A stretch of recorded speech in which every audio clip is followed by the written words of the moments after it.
Freedom, man. That's what it's all about.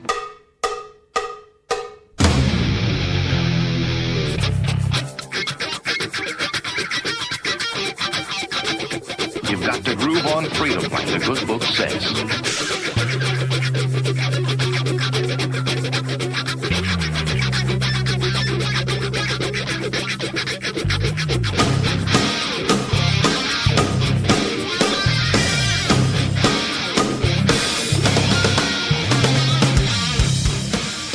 Welcome. You are listening to What on Earth is Happening. This show will discuss the topics of human consciousness, mind control, natural law, the occult, and all issues that affect the freedom of the people of Earth. What on Earth is Happening will endeavor to shine light upon the darkness of our world and to offer empowering solutions to the problems we face as humanity approaches its critical moment of choice. And now, here is your host, Mark Passio.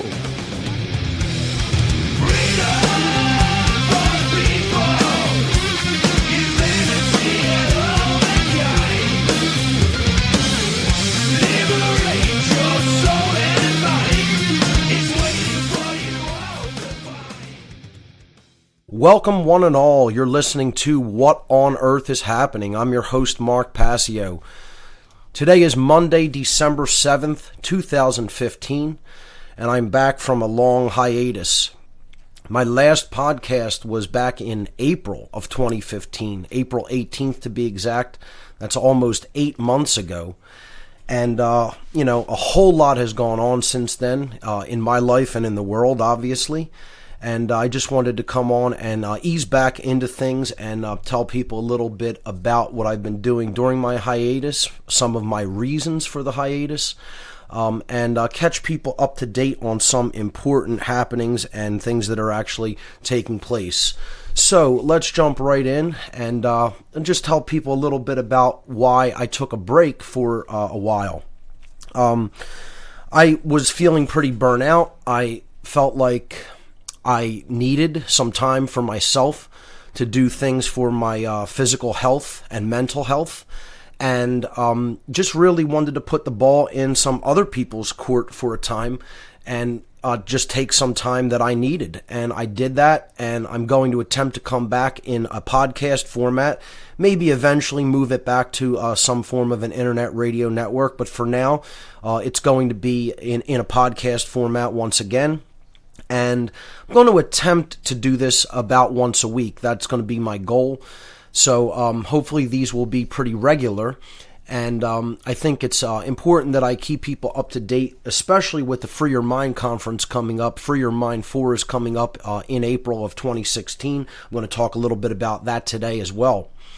So, I'm not a superhuman, folks, contrary to what some people may think.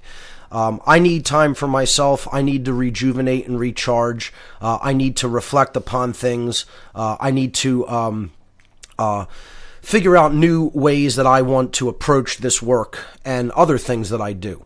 So that was my main reason for the podcast hiatus, for the radio show hiatus. I left the former network that I was on, Republic Broadcasting. And I just want to kind of do this on my own without a network for the time being. I want to say a few things about, how I want to approach things moving forward. For people who are familiar with me and my work, this shouldn't really come as too much of a shock.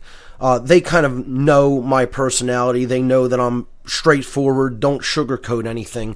But I really want to even move that into higher gear, because with the events that are going on in the world and how things are very rapidly quickening in the move to bring people into totalitarianism and slavery, I really want to drop the pretense altogether about, kind of talking to people in any kind of a way that placates them or makes them not feel offended by, what I have to say.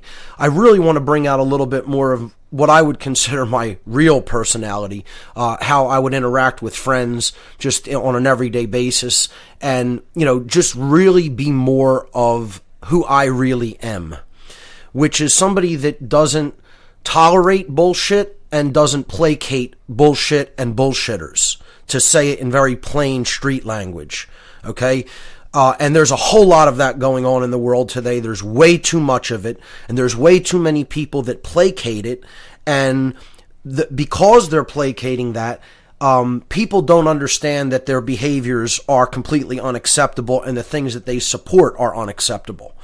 In other words, I want to make this radio show, if you will, even less politically correct than it ever has been before. And I want to really stick it to people who need it stuck to them, so to speak, who need to be completely told that what they're doing is not only asinine, not only destroying our culture, not only destroying our values, but ultimately leading us into a state of slavery from which we may never escape. And it's wrong. And that's the problem, is so few people are willing to tell people that their behavior is wrong. So this is going to, like moving forward, I want to make what I've been doing even more in your face and abrasive, because that's what I'm really like on a day-to-day basis when I talk about these things. I'll just give a quick anecdote, and I'm going to get into this a little bit later in the podcast. The whole false flag incidents that are taking place in the world recently, like I said, like I've been saying, 2015 is the year of false flags. We've had more false flags this year than ever before. And it is starting this gun control debate in society. I recently made someone so uncomfortable that they walked away from me in a pub. Okay, because I was saying to a friend, I don't care what people want to talk about and debate on regarding gun control. There is no debate. And when I talk to somebody, when they bring up this issue and ask me what my take on it is, I immediately say, there is absolutely no debate. I don't want to have a debate, because here's the bottom line. Are you going to come and try to take my guns from me? Because you'll be met with the front end of an AK-47 if you try it. And I said, so will any agent of the state who tries to do that. Period. The end of the debate. And that should be the attitude of every American who values their freedom and wants to remain in any modicum of the sense of the word free at all. So, I'm going to get into talking about some of these false flag incidents later on the program. So, I've done a lot of interviews during the hiatus, and you can check all of those out. I wasn't completely inactive as far as the great work is concerned, although I've been busy with other aspects of the work, which I'm going to also get to.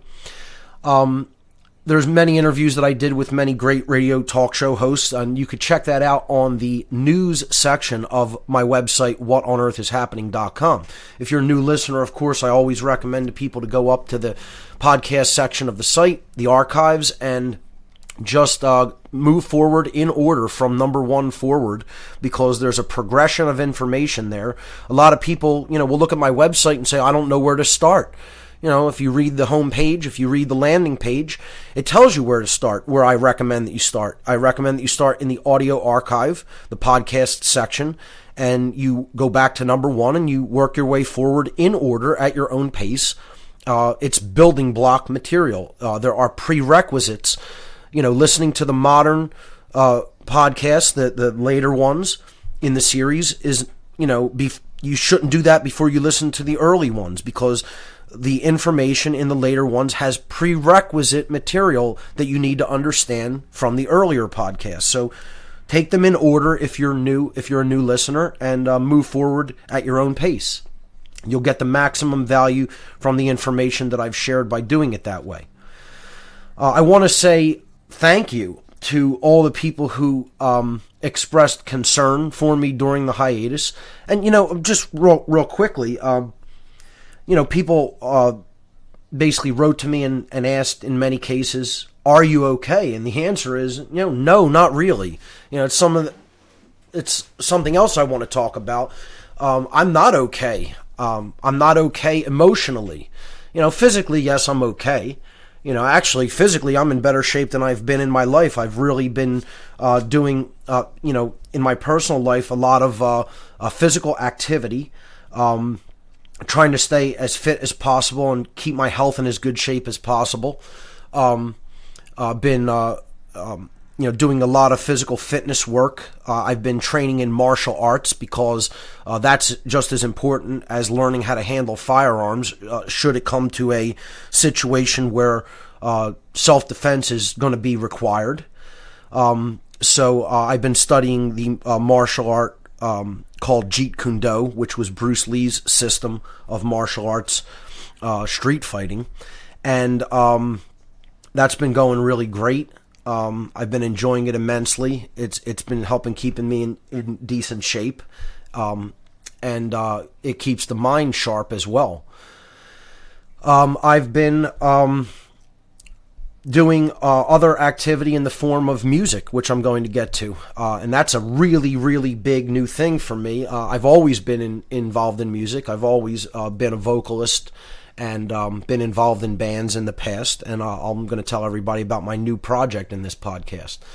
So just to go back to the thank yous that I was about to send out, a lot of people expressed a lot of support and concern for me during the hiatus, and while I totally appreciate that, I've been fine physically, but the answer to a lot of those questions and concerns is, I wasn't okay emotionally and mentally in many cases during that time, because a lot of things have been taking place in my personal life, and just seeing the state of the world the way that it is, and rapidly growing worse. I mean, things are growing more and more and more insane by the day, and it seems that less people are awake. It seems that people who seem to be awake are really not. It seems that the mind control is working even more effectively on people, and more people are television watchers and less people are readers, and there's so much going on in society that is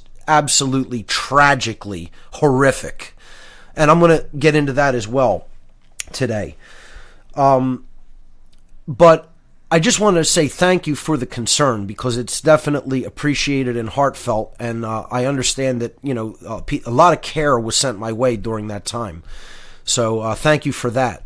Thank you for people who helped support me in my personal life and in the work that I do by sending me gifts and donations, and that really helped me to keep going. And just thanks for, having the mindset that you do and being part of the fight for freedom. That's more appreciated than anything else. So I just wanted to say thanks to everybody for showing their support during my time off. Just wanted to mention quickly before I get into the material for today that there is a donation button on the What on Earth is Happening website, and for people who have found value in my work and want to help to support the work that I do and I'm going to continue to do, you could make a donation by clicking that on the left side of whatonearthishappening.com, the donation button. With that said, I'll jump into some things that I want to talk about for today, like the Free Your Mind 4 conference. I mean, this is going to be the biggest conference by far of 2015 for anything having to do with events that are taking place in our world and truth being spoken regarding those events. Free Your Mind is a conference on consciousness, mind control, and the occult. And it takes place now yearly in the Philadelphia area. It was bi-yearly. I founded this conference back in 2011 and set it up as a bi-yearly event, a biannual event, during the odd years. So we did one in 2011, in 2013, and in 2015. I turned it over to new organizational members in, I guess that was late 2014, because Free Your Mind 3 was under new organizers. And they've done a phenomenal job with the event, made it bigger than ever before. Free Your Mind 3 was by far the biggest event that was part of the Free Your Mind series, and I'm sure Free Your Mind 4 will be even bigger. So the speaker lineup is just phenomenal already. This conference is going to be taking place just outside of Philadelphia in Bucks County, Pennsylvania, on April 15th, 16th, and 17th of next year, 2016. Next year is just right around the corner. We're rapidly approaching the end of the year. It's amazing how fast 2015 flew by. And the Free Your Mind 4 conference is going to be here before we know it. It's going to take place at the Sheraton Bucks County Hotel. Once again, the same venue that Free Your Mind 3 was held at, which was a phenomenal venue. The Sheraton Bucks County Hotel is located at 400 North Oxford Valley Road in Langhorne, Pennsylvania, just outside the city limits of Philadelphia. So here's the description of the event. Free Your Mind 4 returns to Philadelphia in 2016 with a 3-day conference featuring top caliber whistleblowers and researchers from across the country who will shed light upon our world's problems and bring forward empowering solutions, spreading awareness on the topics of consciousness, mind control, subversive occult influences, holistic mind-body-spirit health, and solution-oriented approaches to the problems humanity faces in these challenging times. That's what Free Your Mind has always been about and will continue to be about in the future. The speakers lined up for Free Your Mind 4 already: Bob Tuskin, Kathy O'Brien, David Whitehead, Freeman, Jamie Hanshaw, Jay Parker, Janice Barcelo, Jim Mars, John Vibes, Jordan Maxwell, Josie the Outlaw Wales, Ken Rolla, Laura Eisenhower, myself, Mark Passio, Mark Phillips, Mary Sean Young, Max Egan, and Ross Ben. And more speakers are going to be announced soon. That is not the complete speaker lineup, but is already a phenomenal lineup of speakers. The tickets for the Free Your Mind conference have been on sale for months, and an all-weekend pass is $169.99. Individual day passes, $59.99. You could visit the conference website for more information. The conference website is freeyourmindconference.com. Once again, freeyourmindconference.com. Free Your Mind 4 coming at us in April of 2016. April 15th, 16th, and 17th. Now, my personal presentation at the Free Your Mind 4 event is going to be a double presentation. Yes, I'm going to be giving actually a double presentation on over 2 nights. My presentation will be split over 2 days at the Free Your Mind 4 event. It will be on Saturday and Sunday. So that's Saturday, April 16th and Sunday, April 17th.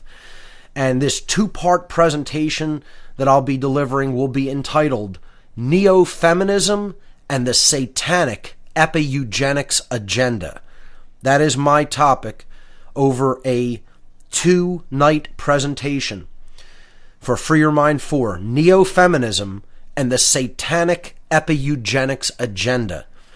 And that I'm going to go more in depth into this topic than I have before.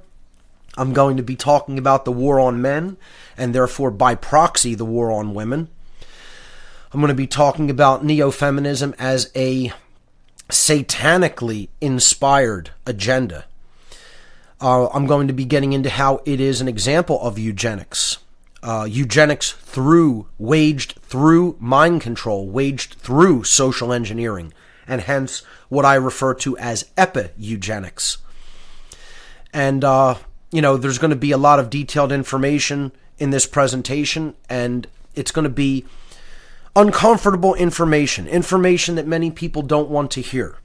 That's what I pride myself in doing. Saying the things that other people won't say because they're a little bit timid, a little bit afraid. They want to be liked more than they want to tell the truth. They, don't want people to be offended. They don't want to upset their delicate sensibilities. Well, like I've always said, and is the tagline for this show, get as offended as you like. And, if you don't want to be offended, don't show up for my presentations at Free Your Mind 4, because I'm going to say some hard things that many people are not going to want to hear. So it's going to be a very intense presentation, and it's going to cut through all the BS, and it's not going to hold back any punches, let's put it that way. So you're going to want to check that out at Free Your Mind 4 over 2 nights. So speaking of epi-eugenics and neo-feminism, I'm going to be getting into some anecdotes about incidents that I've been through recently, just in interaction through music. Because, of course, with a new band, you want to get out there and promote, and you want to meet people in the music scene, and you want to, meet venue owners and bookers, and you have to really put yourself out there socially in order to promote a band properly. And that's one of the things I've been doing recently. So I want to tell people about my new music project. It's called The Founders. That's the name of my new band, The Founders. And we are an anarchist hardcore punk band. So for people who aren't too familiar with that genre of music, it's kind of a blending of the punk rock, the old punk rock style, kind of from the late 70s and 80s through into the early 90s. And it's kind of blended with a more hard and abrasive style of music called hardcore. So it's a faster and heavier form of old school punk rock known as hardcore punk. So it's taking punk and it's hardening it even more than its original stylings, and you're putting more heavy and abrasive lyrics into it with some faster beats. So, anybody who's around my age, around 40, probably would have heard this musical genre, heard of it, if not actually be familiar with it. It's not your father's music, let's put it that way. This isn't music for old men wearing fedora hats. This is music for people who are into fast-paced, fast-moving, energetic music that is up and in your face, and putting a message forward, specifically our style of this form of hardcore punk. So I grew up on stuff like this. This is stuff that I listened to when I was, in my teens and early 20s, and I still love it. I like heavy music. When people heard my, bumper music during the What on Earth is Happening radio show and podcast, it's mostly metal. I think metal, punk, hardcore, genres like that are the essence of rebellion. At least they were intended to be. Part of what we talk about in The Founders is how that rebellion was sucked out of the music, sucked out of those genres, sadly. And most people who are still in these, so-called heavy genres of music like metal, hardcore, and punk, they're not talking about anything. They're just posers who are basically, trying to be part of a scene. They're trying to, forge an identity. They think it's all about, what they wear, how they style their hair, what tattoos they have, what kind of people that they hang out with in the quote unquote scene. They're scenesters, they're not interested in the message. They're not interested in rebellion, and another thing I'm just kind of tired of hearing when I bring up music is all these new agers who think, all music has to be this, namby-pamby, fairy style, woodland flute music all the time or something, or, playing the didgeridoo. It's like, get over yourself. For real, okay? How old are you? Are you 90 years old? 'Cause I'm not. I want some energy in my music. And don't give me this crap about, it's just all about just vibration. There's more to music than just the vibrational tonality. And you know what? Sometimes you need an abrasive and discordant tonality to wake people up. Okay? Sometimes they need to hear it that way. That's my style. It's always been my style. It's always going to be my style. I'm never going to hand it to you with the sugar cube. Okay?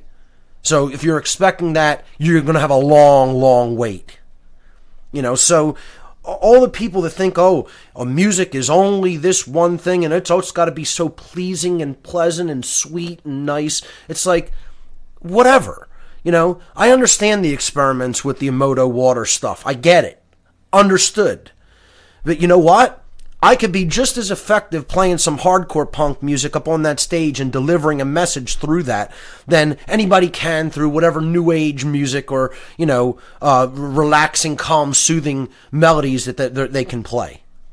So, I'm not really interested in hearing people's opinion on that. You can have your opinion on that. I'm going to write the music and play the music I want to write and play. Got it? Okay? So, this isn't going to be for everybody. The Founders is not going to be for everybody. I fully understand that. This is what I like. It's what I grew up on. I'm proud of this band, how it's coming out so far, for as long as we've been around. By the way, we were born on the 4th of July. Okay? I was trying to put something together a little bit before that. It kind of wasn't working out. I had a little 4th of July party here at my house where we did a cookout, and a few friends showed up, and we got to talking. I was telling them that, the project I tried to put together wasn't really working, and, they said, hey, we're musicians, and, we got together for some rehearsals after that, and it went great. We really gelled well and, realized we were kind of on the same page about what we wanted to do musically. And, so far it's working out great. So this band was born on the 4th of July, which is amazing. An amazing synchronicity. And we publicly announced the band on September 11th. So kind of two very interesting synchronicities there. I'll tell people a little bit about our upcoming show. And again, just to go back to this briefly, this band isn't going to be for everybody. I fully realize that. Not everybody's going to like the style. If you don't like the style, don't listen to it. Simple as that. I tend to think the Founders are going to be a band either people love or they hate. There's not really going to be much in between. It's either you're kind of familiar with the genre, you kind of like it, you really like the message, you resonate with the message and the energy, or you don't. And I totally understand that's what it's going to be like. And you know what? I prefer it that way. That's how I prefer things. So we clearly know where we stand. That's how I tend to be in my personality. That's how I tend to be in my life. And why should it be any different in my music? So check out my band, The Founders. Our website is thefounders.us. Thefounders.us. That'll take you right now to our Facebook page. We're probably going to have a full website under construction soon, but for now, we have a Facebook page for the band with photos up there, and you could check out some videos. Of course, we don't have a demo recorded yet. We'll probably be going into the studio to record a demo very soon. We're going to be playing live, though. We played a preview show where we played a couple of songs at an open mic night back in October.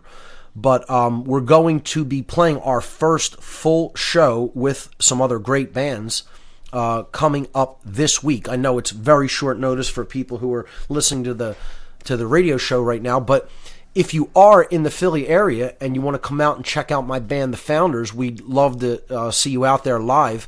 We're going to be playing this Thursday, December 10th, 2015, with 3 other awesome bands: Custom Power Ride, Beards and Whiskey, and Concord Road. This show will be taking place at Connie's Rick Rack. Connie's Rick Rack is a popular original band music venue that's located right here in South Philadelphia, in the Italian Market section of South Philly, which is my neighborhood. I mean, I when I usually go there to check out some bands, I walk over there. It's right near my house. So, this is, right in my neighborhood that I grew up in. So, Connie's Rick Rack is at 1132 South 9th Street in Philadelphia. Again, this is this Thursday, December 10th.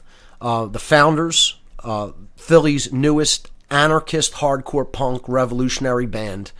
And we're playing with Custom Power Ride, Beards and Whiskey, and Concord Road, 3 other great bands. It's $10 admission for the show. The show is 21 and over to go in because it is a bar and there's alcohol served. And the doors will open at 8 p.m. this Thursday night, and the show will begin at 9 p.m. The first band will start playing at 9 p.m. So for more information on the Founders, check out our website, thefounders.us. That's, one of the things I've been doing. And you know what? We're bringing a very serious, upfront message about freedom with this band. That's what the lyrics are all about. The lyrics are all about ending tyranny, ending slavery, ending mind control. Talking about a lot of the negative elements that are taking place in society. It's freedom-oriented music. It's music that is exposing the dark New World Order agenda. It's music that is talking about what we need to do to get our minds right and start fighting back against this tyranny. So that's what the Founders talks about. Our songs, again, are up in your face, very simple language, and it's abrasive. And again, like I said, it's not going to be for everybody. For people that enjoy energetic, in-your-face music, they're going to love it. For people who don't like that kind of music, you're not going to be into it. So, don't listen to it and complain about what I want to do musically. If you don't want to do music like this, form your own musical outfit and do whatever kind of music you like and put a message forward with it. Just like if people don't like how I deliver the truth, then get your own radio show or do your own video or host your own conference or, do your own presentations. And this is kind of like what I want to transition into talking about. There's so much infighting in the whole truth community and nitpicking and people just constantly trying to say, oh, this person's a shill because he talks about this, or this person's a shill because he doesn't talk about this. And meanwhile, these people are basically doing nothing but complaining. I've talked about this before, and it's going on worse than ever. In a lot of ways, I think these people may be paid disinfo agents just to spread, division within the scene, within the truth-telling community. And, you often look at people who complain about things like this and complain about certain people who are doing something, and you look up what they're doing, and the answer is always nothing. They're doing nothing. Which is why I want to say I really do appreciate a lot of the people who have stepped up and started doing their own podcast, started doing their own radio show, started making their own presentations. I see a new crop of truth warriors out there who are really doing the great work. And it's really encouraging to see. I like to think that maybe my work helped, influence some of that, and other pioneers in this whole community really helped influence that. As they say, if we've seen farther, it is because we are standing upon the shoulders of giants. I look at it like that as well for myself. If people who came before me in doing this work and putting this information forward didn't do what they did to the effective level that they did it and the proliferous level that they did it, I wouldn't know what I know, and I wouldn't be able to do the work that I have done. So, it's good to see that it's continuing forward and people are taking the ball and rolling with it. And I think more of that needs to be done. I think we need to have less infighting and people need to unite on the one front of freedom. And we could sort out all the differences later, I do want to talk about my view of modern society and my take on the whole getting this done through consciousness aspect. Where I previously really had a very positive outlook towards some of this stuff, my outlook is becoming decidedly darker when it comes to our ability collectively as people who are trying to expose the truth to quote unquote wake the sleeping masses and get this transformation in humanity accomplished in consciousness. Or in other words, breaking human slavery, breaking the chains of human slavery through consciousness alone. I am at the point where I do not believe personally any longer that it will be done that way. And I'm just being honest, I'm being honest about where I stand, in my analysis of the situation that we're in. I think things have grown dramatically worse. I think people are more asleep than ever.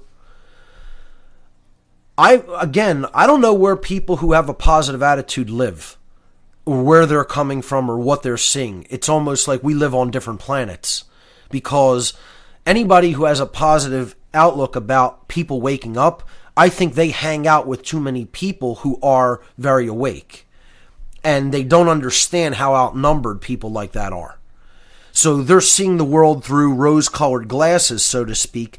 They think everybody is like them because I feel they're leading a sheltered life. They're leading a sheltered existence. They're only surrounding themselves with people who are of like minds, and they don't venture out into the world to see what's out there.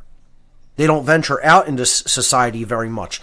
In many cases, they'll sit behind the keyboard all day, talking to people who are like them, or they'll hang in their houses or in their friends' houses with people who are like them.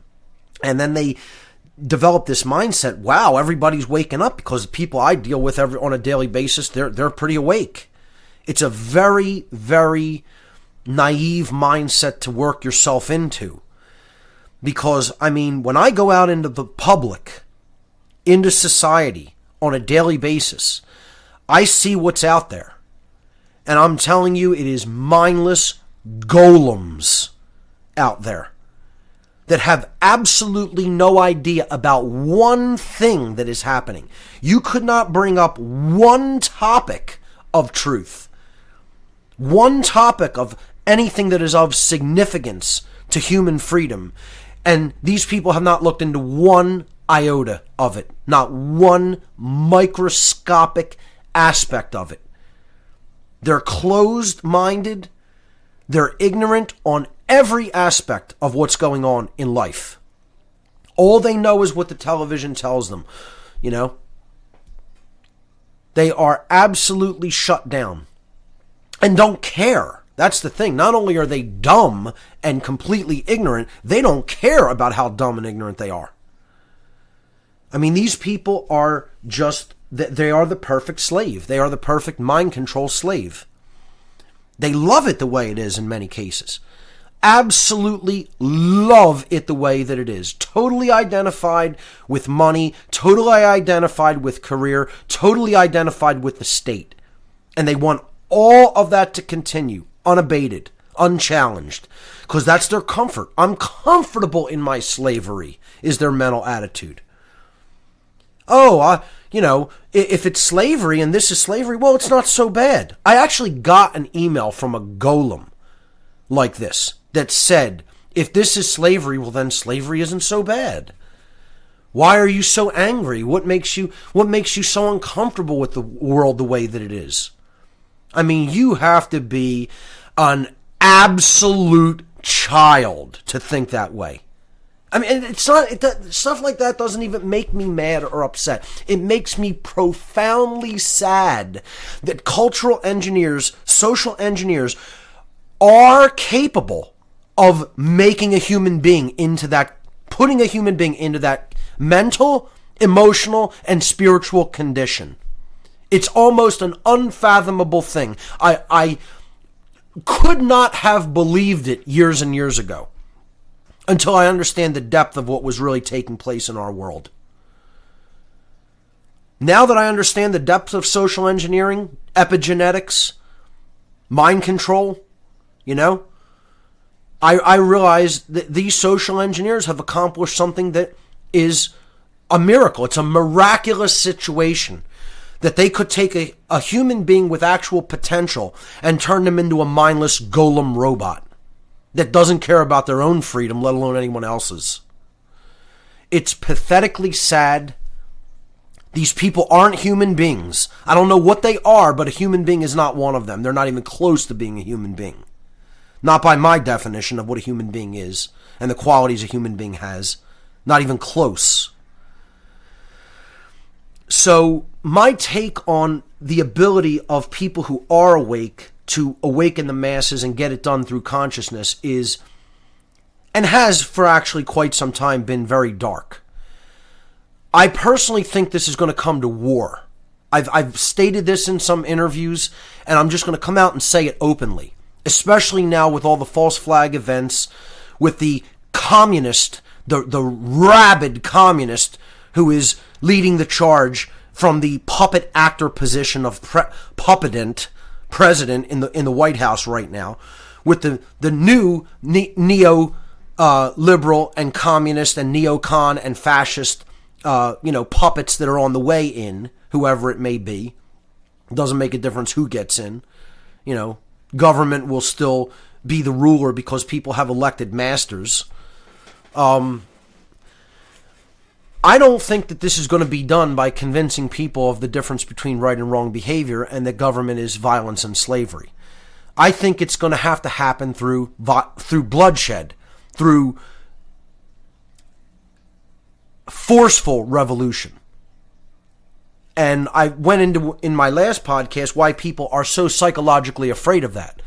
The real answer is because they are absolute cowards. And they wouldn't fight for anything, let alone their own freedom. They don't care about themselves. They ultimately hate themselves. They don't care about their children. They ultimately hate their children. Deep down inside in their own psyche, they didn't really ever want to have those children. If you aren't willing to fight for yourself and the generations that come after you, don't tell me you love yourself or your children, because you're a liar. You're a liar. And a coward on top of it. Okay? So if you hear somebody say, I think physical revolution is going to be necessary, and you think, oh, no, it should never, ever, ever come to that. Well, what do you think the founders of this country did? This is another thing, people talking down this cultural Marxist bullshit about the founders somehow being bad people, that comes in through the communist infiltration of America. Because that's where all that crap comes from. That the founders were setting up this country for slavery. I mean, please. The world was already completely enslaved, folks. This country is the only place where a modicum of freedom ever occurred. Because people who actually cared about freedom actually put down their oppressors. For a time. For a very short time. And the monarchy couldn't stand that they had egg on their face for a short amount of time. And they vowed to come in here and wipe this place off the planet. Through stealth. Through infiltration. And that's exactly what they've done. Exactly what they've done. They followed through on their promise. And they always do. Because they have the will and the care to get done their agenda. And yet, sadly, humanity still hasn't developed those qualities. So, I don't want to hear from people who say, oh, that's too militant of an attitude. Like Samuel Adams said, if you love the tranquility of servitude more than the animating contest for freedom, then go home from us in peace. We don't want your opinion. We don't want your help. And you know what? We don't need it. It's going to get done however it has to get done, folks. And you know what? You want to test this attitude? You want to test the zeitgeist, the spirit of the times? You want to test that? Go to any American gun show. And you'll see the zeitgeist. You won't see it. You'll feel it in your bones. You'll feel it in your bones. There is at least 3% out there who aren't going to lay down and go quietly into the night, ladies and gentlemen. Bet on it. Know it like you know your name. So, I want to openly table that discussion. It needs to be openly talked about. Because this government is getting more and more brazen by the day. What the communist puppet talked about yesterday on the airwaves is a disgrace.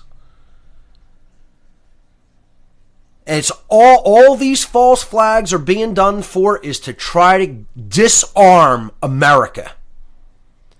And you have the absolute cowardly trash European weakling cowards who think America should be disarmed.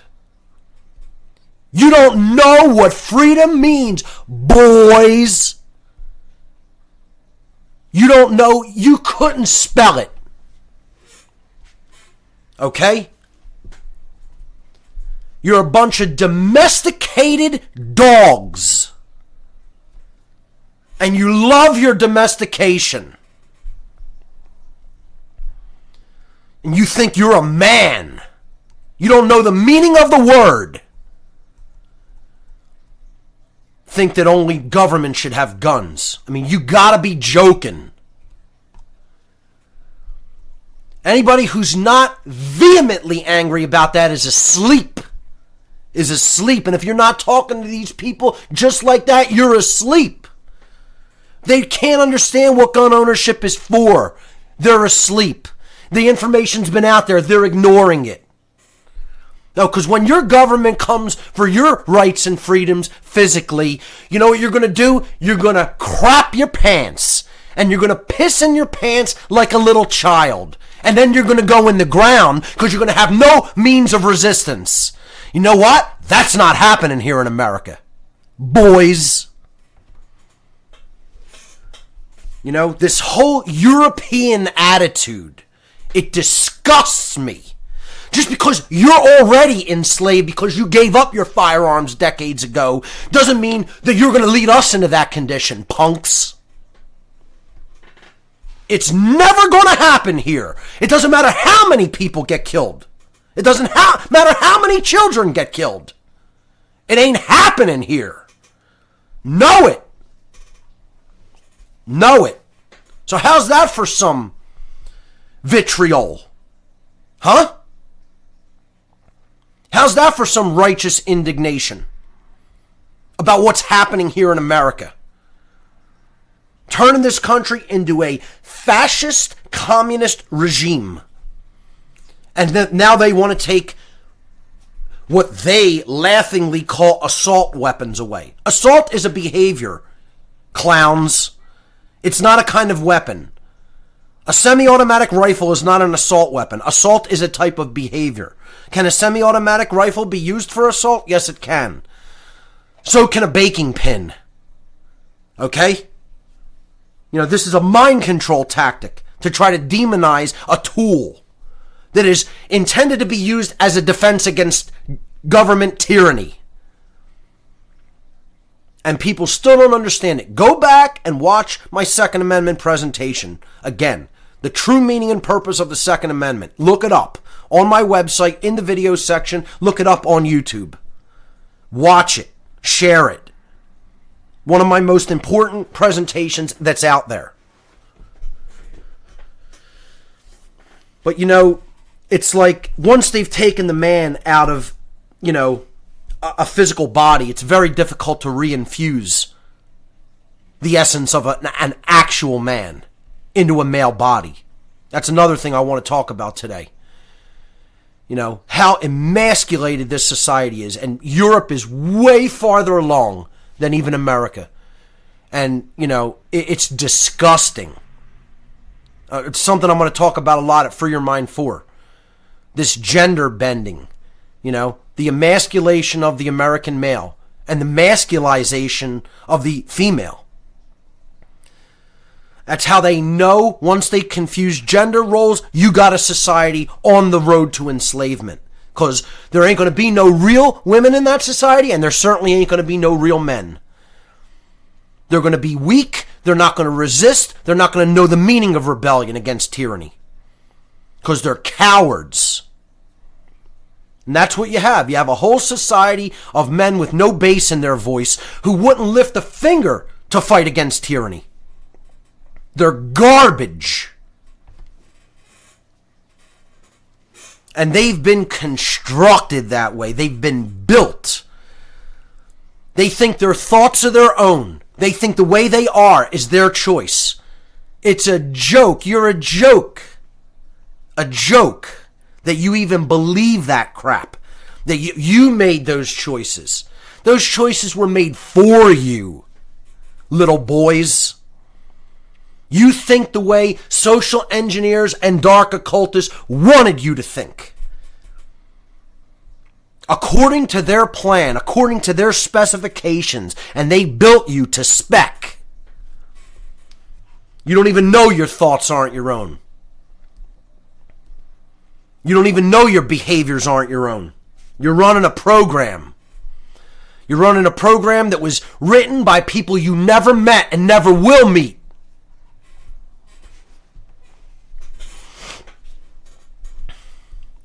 I want to tell some anecdotes about things I've seen in society that actually have happened to me and friends of mine. That if you don't understand the depth of mind control by even hearing these couple of anecdotes, I don't know what will explain it to you. You know, just to go back quickly, these false flags, this one in Paris, now this one in California. I mean, it's so blatant that these are scripted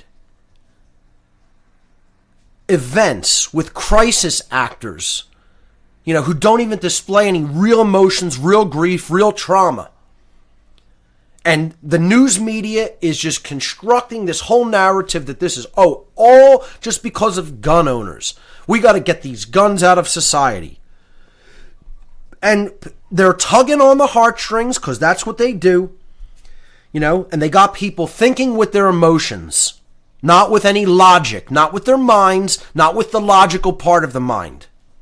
You know, this neoliberal retard logic that goes like, we need to get all the guns away from private citizens, and so they'll only be in the hands of government and criminals who don't care about laws. You'll take them away from all the law-abiding people, you know, who don't want to harm anybody. They'll have no ability to resist the government and the criminals who don't care about what laws get passed. But you know what? There's a segment of people who are going to be turned into criminals because they are good people who don't care about what laws get passed when those laws take their rights. You're not taking my rights. You're not taking one firearm I have. You're not taking one magazine I have. You're not taking one thing I have for defense away from me. Not without bloodshed. And you know what? You think I'm the only person who feels like that in America? Let me tell you something. I'm tame about it compared to some people I even know personally.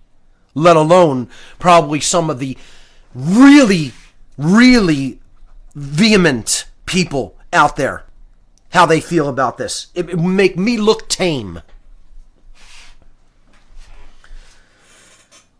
A very encouraging sign regarding the sentiment here in America regarding all this crap with these false flags. The day after Thanksgiving, on Black Friday, there was 185,000 gun sales in America on one day. I mean, that is like a gift from God itself, as far as I'm concerned. You know, I mean, that's one of the only things that has put a smile on my face in the last several months. That is such a beautiful, majestic statistic that it's just like I'm ecstatic over it. Because what that shows you is there's people who are awake to what's going on and they're drawing the line in the sand. And if you want to get total enslavement done here in America, you are just very much listen to the words that are leaving my mouth right now. Globalists, dark occultists, rogue people in government and military who are going to follow your orders to your own deaths. The only way, the only possible way that you're going to have of leading this particular country into total enslavement is through total war. And you better know that like you know your own name. You're not going to get it done without that. Just know that. And you want to keep trying to bring that dynamic, you're going to get war. That's what you're going to get. So, very encouraging statistic. That means that people aren't fooled by this agenda. Not here anyway. Some of them are. Some of them are retarded idiots who actually believe government cares about them and is trying to protect them. You know, like this clown, this commie clown coming on, network TV last night and, just talking like, they're supposed to be our protectors. Really? You're supposed to be my protector. I don't need a protector, boy. I don't need a protector. I don't need or want a protector. I'm my protector. And ultimately, living in accordance with natural law is my ultimate protection. That's what all the protection I need in any dimension of existence, anywhere. So I don't need anybody coming up and telling me, I'm going to be your protector. I'm not a punk little boy child like you. I don't want a protector. I take that responsibility unto myself like every human being should. This is the problem with society. You got too many little punk boys and girls who say, I don't want that responsibility. I want to be an eternal child. I don't want to have to learn how to defend myself. I don't want to have to learn how to fight the bad guys if I have to. And therein lies the problem, ladies and gentlemen. Weak people. Weak-minded and weak-bodied people who don't want to do what's required to keep their rights, to keep their freedom. No, they want somebody else to provide that quote-unquote service for them. You know what? It's not possible. That, first of all, it's not possible for you to abdicate that responsibility. It's always yours. And it's not possible for anybody else to truly protect you. That's not what these enslavers in government ever do anyway. All they do is show up after the fact. Ain't one cop or soldier that I know that ever protected anybody. Especially cops. All they are good at doing is showing up after the fact and making things worse. You want to talk about terrorism? There ain't nobody that's ever made any kind of a terroristic threat to me or made me feel like I was being terrorized or oppressed except police. Except American police. They're the only people who have ever made me feel physically threatened in life. That's it. No terrorist organization, no terror cell, no radical religionists anywhere have ever made me personally feel threatened for my personal physical safety. The only people in life who have ever done that to me are American police. So who are the real terrorists? Who are people who inspire feelings of unease and discomfort and threat, duress, in other words? Only people who have ever done that to me in my life are American police. I ain't even worried about gangster, criminal thugs, and thieves on the street. Because at least, again, you know where they stand. They're not people who are trying to tell you they're your protector while they're trying to physically harm you. You know where you stand with a common street thug criminal. The problem with government is people believe they have legitimacy in doing the violence that they do. So, I want to just get back to the degradation of consciousness in society. How bad it really is. How far gone we are. All the work that people have been doing trying to explain to people about mind control, about dark occultism, about the loss of our freedoms, and what ultimate impact has it had? There are some people, a small percentage of people who are waking up and who are doing good work themselves.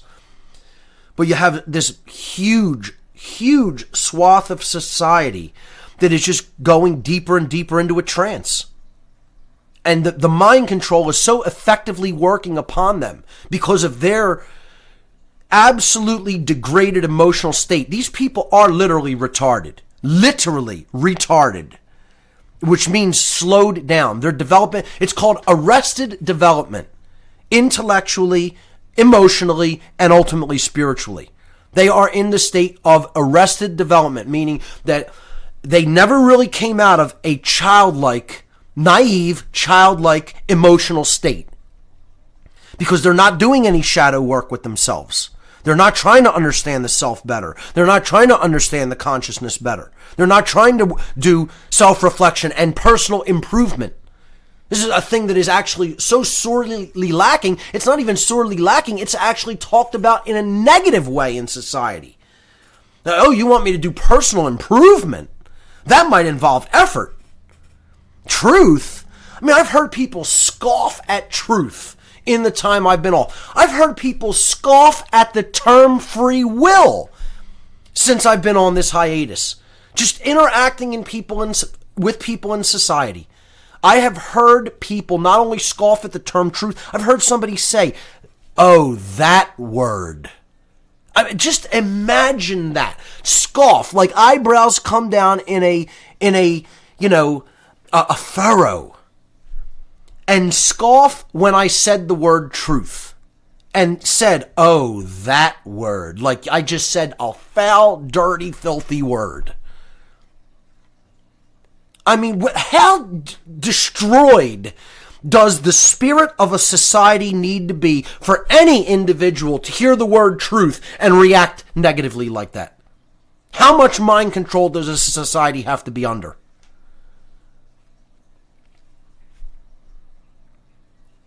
I heard someone scoff at the term free will. Oh, free will. You think that's really important? Or scoff at it as if it doesn't exist. Oh yeah, that's an illusion. I mean, this is how totally zombified, brainwashed they have members of our society. It's disgusting. It's totally disgusting. It's very, very frustrating. And again, I feel more sad for these people than I do angry with them.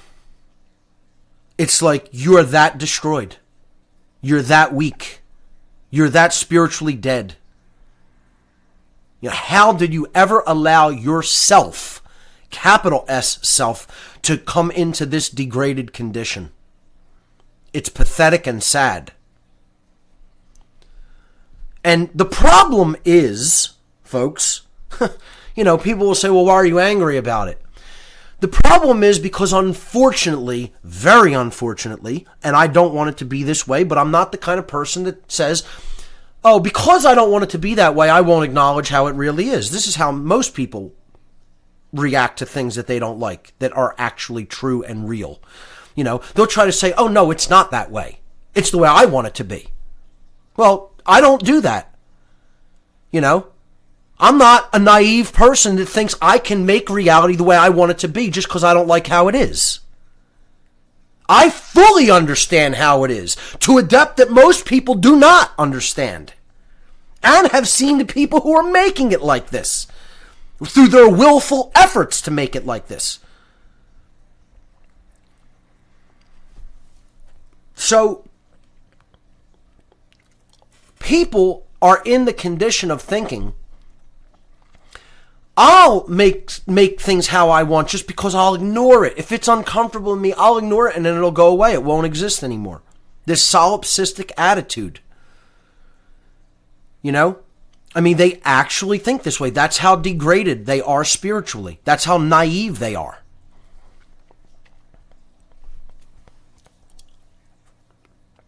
There is a huge, huge push in society to emasculate men.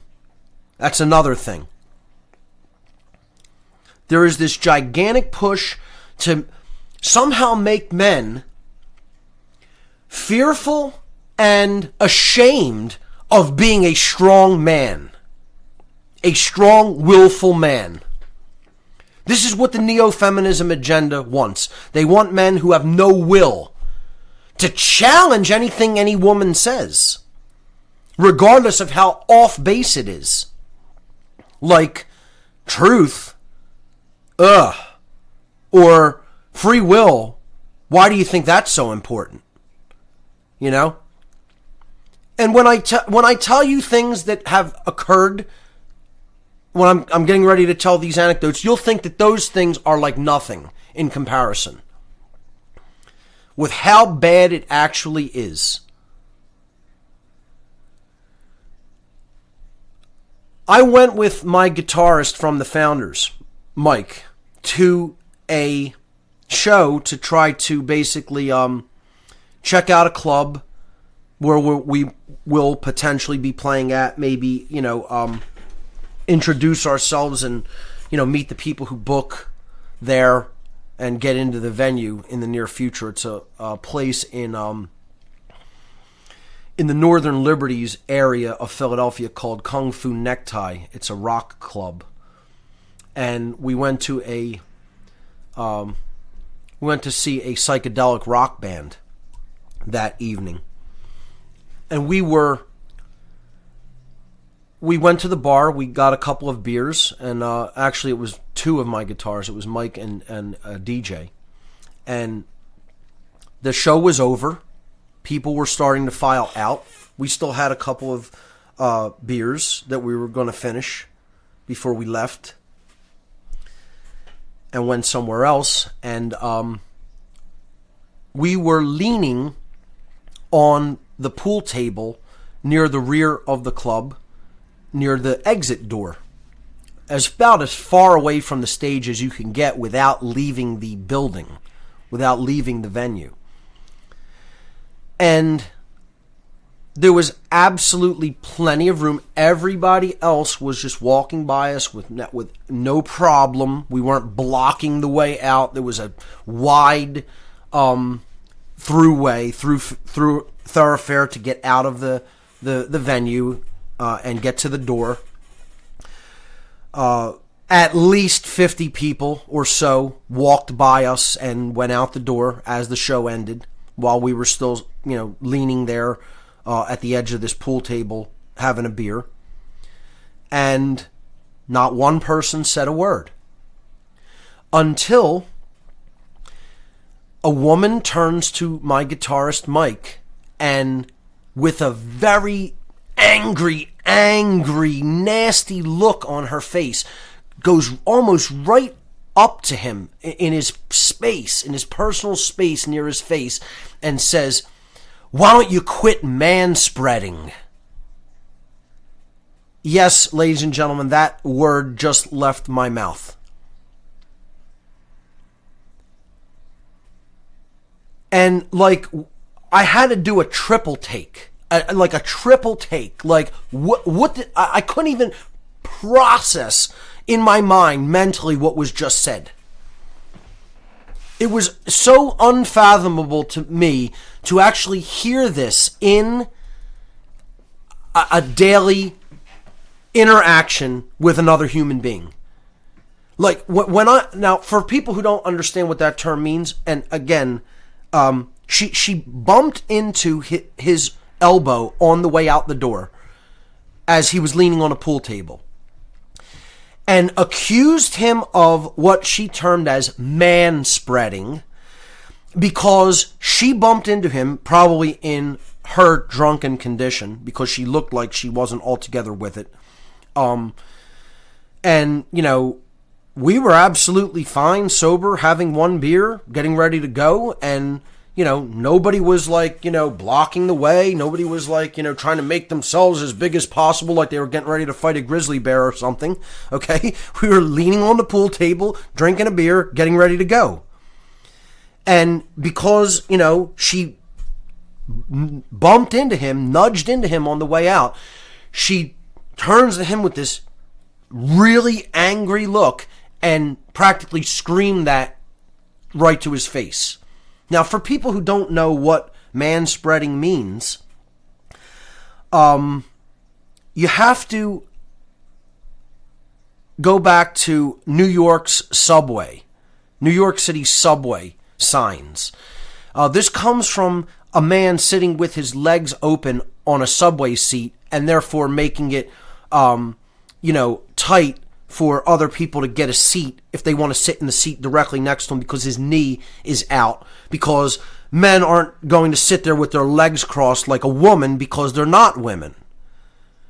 They have these things, or at least are supposed to have these things called testicles in between their legs.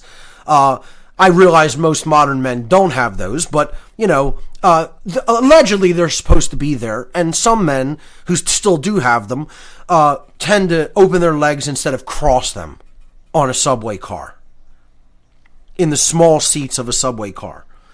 So New York has actually started fining people. New York City in America has started fining people for the horrific crime of manspreading. Sitting with your legs spread open on a subway seat. I mean, this is where America has come, folks. And when I first saw this, ladies and gentlemen, when I first heard this term, I actually thought it was a joke. I thought this was like a sarcastic type of, jab at the neo-feminist movement. I actually thought it was a joke. When Barb first brought this to my attention, she said, "Look at what they're doing in New York." And I said, "Oh, that's funny." And she's like, no, it's not. I'm like, "Yeah, that's really funny." And she's like, "That's for real." I'm like, "No, come on, that's a joke, right?" And she's like, "No, that's not a joke. They're for real. They have like signs on the subway cars there." And I was just like, you absolutely have to be kidding. I mean, with what's going on in the world today, this is what people are concerned about. Not only that, but this is what people look at this and don't think this is a complete asinine joke. This woman takes it so seriously, she's yelling in a man's face at a rock club. At a rock club in a major city. Because she bumped into his elbow in a crowded rock club. I mean, and you don't think that there's a war between men and women taking place that is socially engineered against the minds of women? I mean, this is one slave bumping into another enslaved human being and getting angry at this person and talking at them like, they're the problem or the enslaver. Oh, you're one of the hierarchy of, men who is oppressing us. The patriarchy. Like I said, there's no such thing, dunce. There's an occultocracy. You are living in an occultocracy, which is ruled by the occult. Ruled by stealth methods of manipulation, mind control, and epi-eugenics that you know nothing about because you're an unread dunce. That's where you live, not in a patriarchy. And let me tell you something, there's plenty of female dark occultists that I was around and worked with as well when I was involved. You think there aren't women involved in this agenda? You're out of your mind if you think that. There's people from every walk of life, every ostensible religious background, every ethnic background, every gender, every class, economically even. You think it's just the rich? You think it's just men?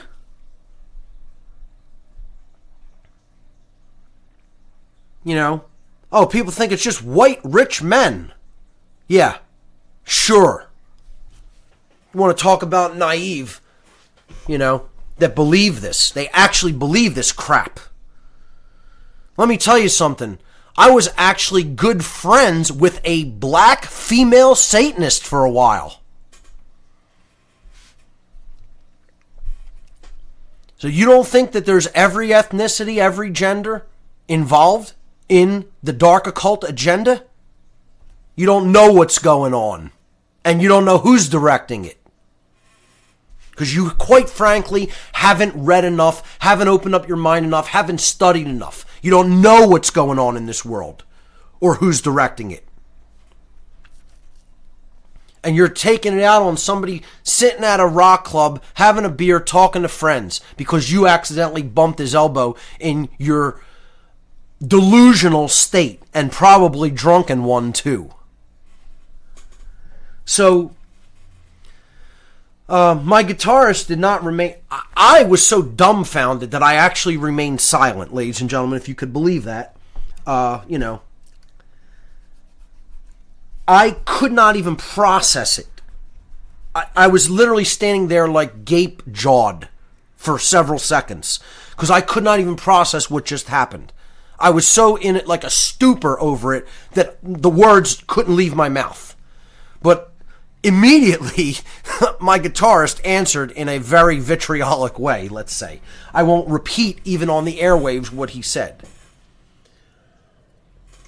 And, then you got to start thinking, are there going to be the white knighters coming out to rescue the damsel in distress who just accused somebody of manspreading and being a patriarchal tyrant because his elbow extended out a little too far past the pool table, God forbid. Then you have these dudes who hear a harsh thing said to a woman, God forbid, who acted that way in society, and then he wants to be a big tough guy. That didn't happen on this incident, but, upon hearing what he said and the tonality that he said it, and other people turned around and heard what he said, because he said it even much louder than she said what she said to him, I was like, getting ready to have to physically defend myself at that point, but that eventuality did not occur. No white knights stepped up. You could look up that term if you're not familiar with it. People who want to defend the damsel in distress regardless of how wrong she is. I have no problem with defending people. Just make sure they're in the right first. Make sure they're within their rights first. Then come to their defense. These guys that think women can do no wrong because they're women, they have their head lodged firmly in their colon. And anybody who tries to put somebody who is acting inappropriately in their place, regardless of what gender that they are, they want to immediately come to their rescue if they're a woman, regardless of how wrong they are. So yes, ladies and gentlemen, in my own experience, I have now heard the term manspreading viciously and vitriolically directed at a person who is just standing at a pool table with a beer. This is where society is at. This is how far the neo-feminism agenda has come. And if you're not angered by that, you're asleep. You are completely unconscious and asleep to what's really going on in our world. Because this is part of the emasculation of men. This is, another term that's floating out there. Toxic masculinity. I guess I'm just completely poisoned because I act like an actual male member of society that doesn't want my freedom taken away and my rights taken away. And I'm prepared to physically defend those things. So I must be extraordinarily toxic. Any hint of anger that is expressed in the voice, that's toxic masculinity. Toxic masculinity. I mean, who sits and comes up with this stuff? Good old Reginald over in the city of London at Tavistock. Our boy Reginald, man. He's over there with Lionel, and James, and they're just sitting there with their cigars, looking out the window from the Tavistock building going, wait till you see what we got for these Americans next. Man-spreading, Lionel. Oh, Reginald, that's brilliant. And you don't think this is how it's going on. If you understood the people that were inventing this stuff and coming up with the things that they're going to put in your mind, these fat, old white men in three-piece suits smoking expensive cigars with more money than they know what to do with, sitting there in a think tank building saying, how are we going to rape Americans next? And you don't think this is all coming from Europe, and particularly England and the Crown and Israel and Germany and France? All of these European states is where this is all coming from. They just have, this is still their colony. They just have their little satellite here that they're running from D.C. and New York and L.A. and Hollywood, you know? And they're just, it's just, they're running their operation remotely. I mean, it's laughable. I mean, I have to almost poke some humor at it because it's so sad. And these people are just completely asleep to it and completely enthralled by it. Toxic masculinity, manspreading. You're a slave. You're enslaved. Your rights are taken. And this is how you're thinking.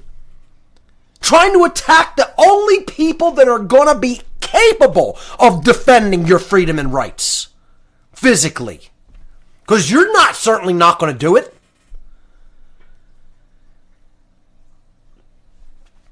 You know, like happened in the first American Revolution. Young men had to make sacrifice of their lives and possibly even give it all to create the modicum of freedom that we enjoyed for a certain time. A small amount of time.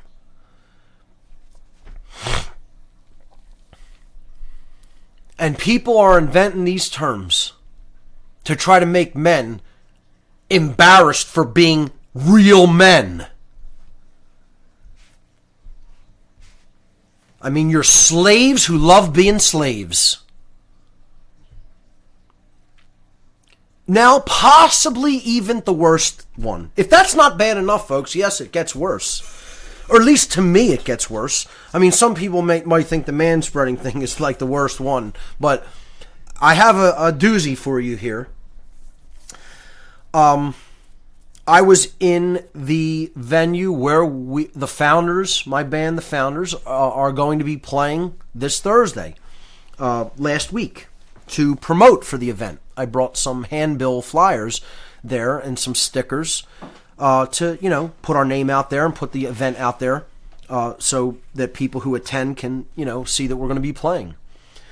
So I'm doing some promotion in the club, handing out some flyers, putting them on the tables and the bar.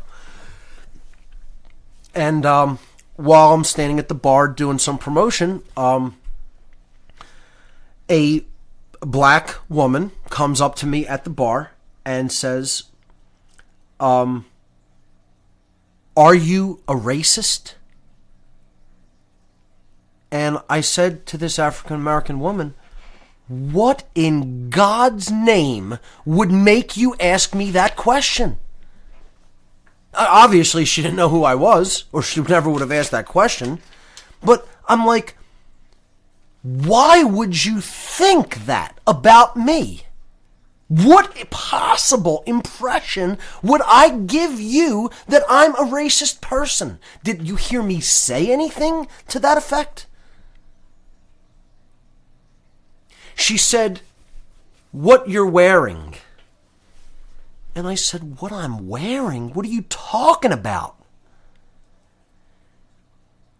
And she said, the things that are on your shirt and your hat. And I said, I think for a minute about, I had to look down for a second. Because I just threw on a shirt that I had laying around and went out. I had a 3%er shirt on this night. It has, the 3 Roman numeral. And then it has 2 crossed old school Revolutionary War era black powder muskets on it. And then it had the Gadsden snake underneath that. And there were no words on it. It was just those symbols. It had the 3, the Gadsden snake, and then the crossed rifles. And I'm sitting there and just thinking for a second, how could she possibly interpret that as any kind of a racist symbology? Could you possibly believe that black powder musket rifles, are a symbolism of are symbols of racism? Could you possibly think that the Gadsden snake, a coiled rattlesnake, is a symbol of racism? When has the coiled rattlesnake ever been associated with racism? And see, this is the effective power of the mind-controlled mass media. They actually have people, ignorant people who aren't readers in society, believing that symbols like this are racist. See, if you're anti-government, you're racist. Imagine this. And then, of all things, she said my hat.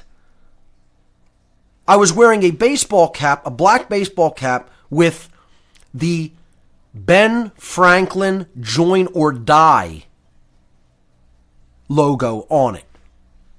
Now, for people who aren't familiar with that, the Join or Die symbol is the segmented rattlesnake that was used as a rallying banner during the First American Revolution. And Franklin would publish this to try to get men to join the militias in newspapers and newsletters. And it meant either join together against the British or you're going to be in big trouble because, they're coming for your rights and possibly your life. So this was the flag that was actually the unifying banner for all the militias at the Battle of Bunker Hill, which was the first major battle of the American Revolution. The Franklin flag, as it was known, or the Join or Die flag. And this symbol of the segmented rattlesnake with the words Join or Die under it was on my hat. And my answer to her was, do you know what that symbol is on my hat?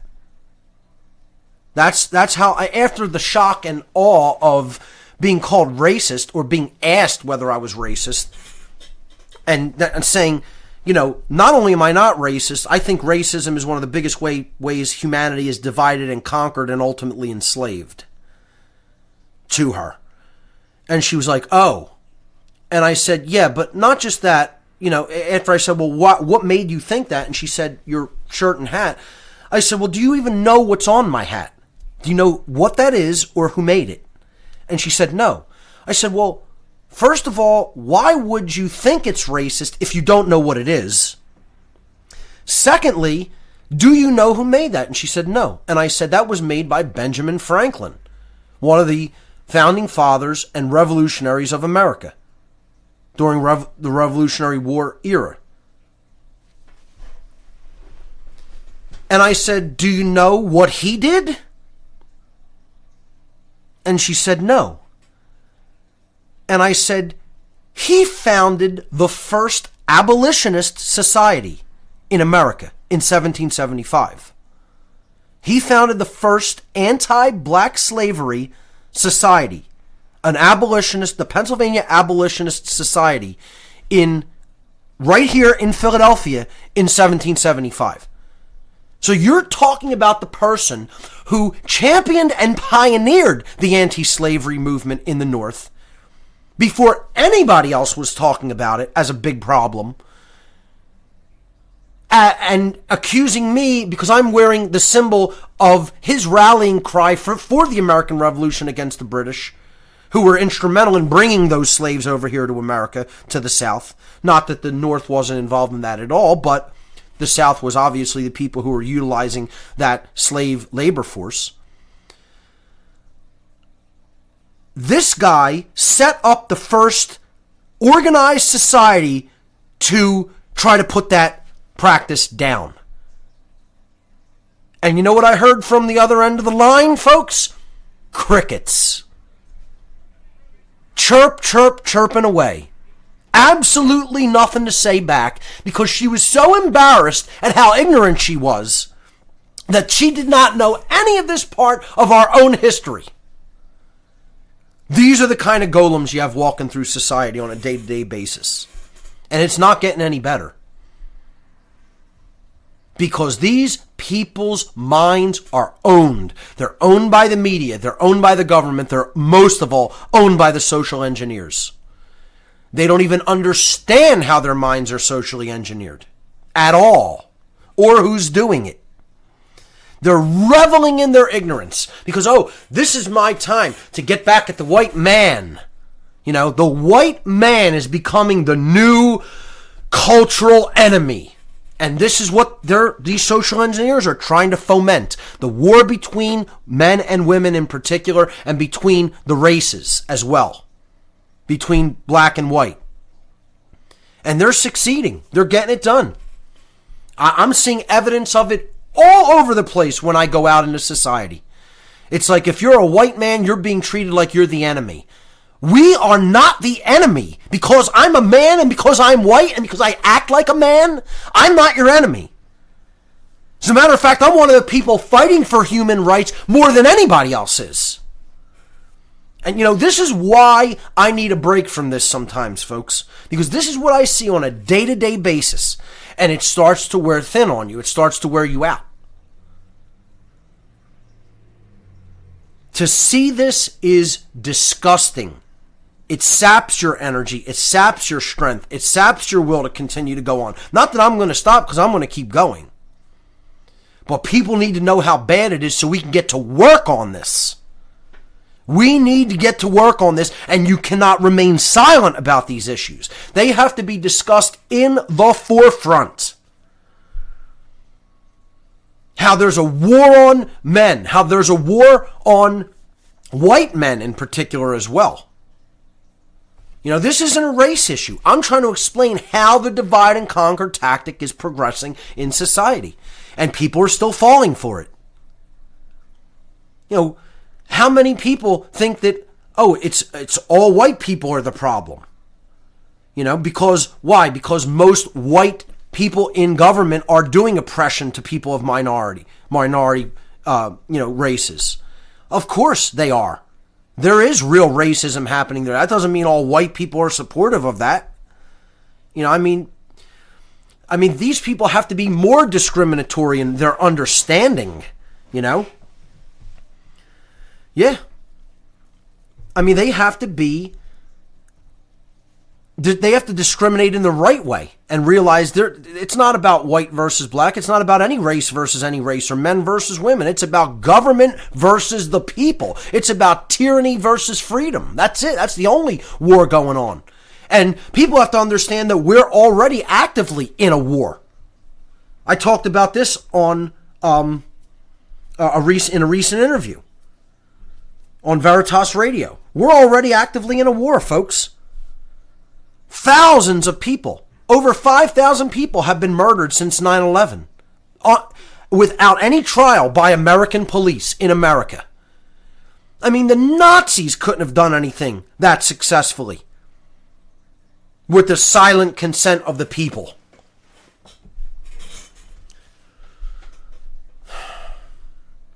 Being accused of being racist for wearing Ben Franklin iconography.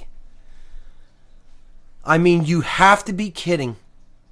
And again, this has to do with this absolute bullshit garbage, you know, with the rebel flag being removed from our culture because it's allegedly racist, when it wasn't about racism. It was about the right to secede from the Union and not be enslaved as states of a federal government.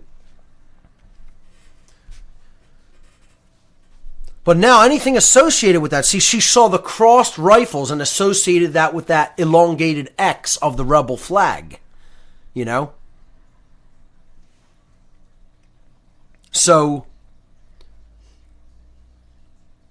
And then probably associated the snake with the Tea Party, who she sees as, oh, they're rich white men who don't want their money taken away and they support the corporations. So that's the bad guy because they don't want socialism in America. They don't want the radical redistribution of wealth out of the hands of the people who have actually contributed to society through doing, building businesses, etc. God forbid we have a voluntary society. You know what? I'm not a rabid capitalist either, folks. I'm not for communism and socialism, but I'm not a rabid capitalist either. I've talked about money as a form of mind control and how people get attached to it as a religion. But you know what? Going to real capitalism versus the crony form of capitalism we have now would be a great stopgap compared to moving into socialism and communism the way we're headed. Just like having a constitutional republic would certainly be a better way of being than moving into a form of totalitarianism than we are. Obviously, we have to go to a total anarchist society where there's no masters and slaves and no perceived, legitimacy to violence and coercion in the form of government. And we have to go to a society where people in consciousness have come to such a level of consciousness that they see each other as they would see themselves and don't need monetary systems and move to a true gift economy. We're so far away from those levels of consciousness that it's laughable. Those have always been my positions, but are there stopgap measures to that? Hey, would I love to go to the form of government that the founders envisioned compared to what we have now? Yeah, it would be like heavenly in comparison to what we have now. Is that the end of it? No, it's got to go further than that. It's got to go to total anarchy. Meaning there is no government because there's no people who are masters and none who are slaves, and there's no subjects, and there's only natural law that is always in effect, and people understand what natural law is, and they know the difference between right and wrong, and they respect those boundary conditions. That's it. Same thing with the monetary system. Compared to the fractional reserve, absolute crony capitalism of fiat currency and absolute nonsense in the form of derivatives and, bank fraud that we have now. Would it be like heavenly to go to a monetary system that was based in true voluntary capitalism? It'd be like heaven in comparison to what we have now. Is that the end of it? No, it would have to be pushed farther than that. And move to a point where we don't need these chits of exchange to actually accomplish what we want to accomplish in society. People still can't envision how that could ever work or be done because they're under mind control.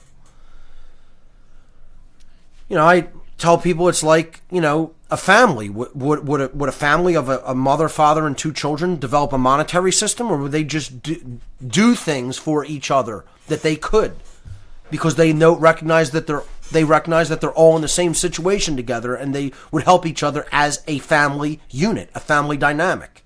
Until humanity forms that kind of consciousness that we are all one family, sharing a similar experience here on Earth, and we don't need to compete with each other and have these systems of exchange and ultimately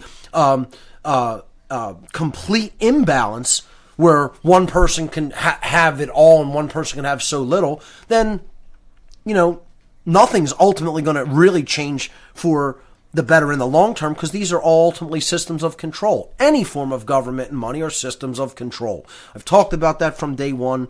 It's always been my position. It's going to always be my position. I think that's the position of someone who's really fully awake. And, and there's still many people who hold on to one or both of those religions, authority and money. But, that's what we're trying to break down. Those are the religions that the great work is all about breaking down, folks. So, I think that explaining these incidents, explaining my take on where society is headed, talking about what I've been up to, especially musically and with the conference, I think that's a good place probably to leave it for now. Just I'll briefly mention what I'm going to be up to over the next several weeks to months. I'll be releasing the video of my Tesla presentation shortly. I'm not going to give an exact date, but hopefully over the next few days to a week. It's called The Dark Side of Tesla's Technology, and it's about action at a distance weaponry or scalar weaponry. I gave this presentation back in July at the Tesla conference here in Philadelphia. It went really well. It was received very well. And I hope to get the video out very shortly. I'll also be doing some upcoming live presentations. I don't have exact dates on those, but they'll be here in Philadelphia and the surrounding area. I've not stopped doing live events. Also probably going to be working with some people to do some presentations out of the area shortly. Nothing confirmed there yet, but stay tuned to the website and the radio show for that. Some of the topics I'll be talking about in those presentations, I've wanted to do a presentation uniquely on Satanism and how it works, how it's structured, its ideology, to really clarify that, because there's still people who don't understand what Satanism really is. They still believe in the Hollywood variant of it, and I want to do a full-length presentation to clarify that. Especially since in my Demystifying the Occult presentation, I only very, very briefly touched on dark occultism. I want to go very in-depth on Satanism in particular. I'll also be probably doing a presentation soon, if not in a live presentation, certainly here on this radio show in the future, on the occult origins of Nazism, which is something I've wanted to cover for a while. So I think that's a really good place to leave it for today. And again, as I said at the beginning, I'm going to attempt to do a new podcast once a week. Don't hold me rigidly to that schedule, but that is my goal. Hopefully I can stick to that schedule of at least putting out a new podcast on a weekly basis. So, ladies and gentlemen, thank you so much for listening to this new edition and new format of What on Earth is Happening. I'm your host, Mark Passio. My website is whatonearthishappening.com, and I will see you here on this podcast in the very near future. Thanks so much, and have a great day.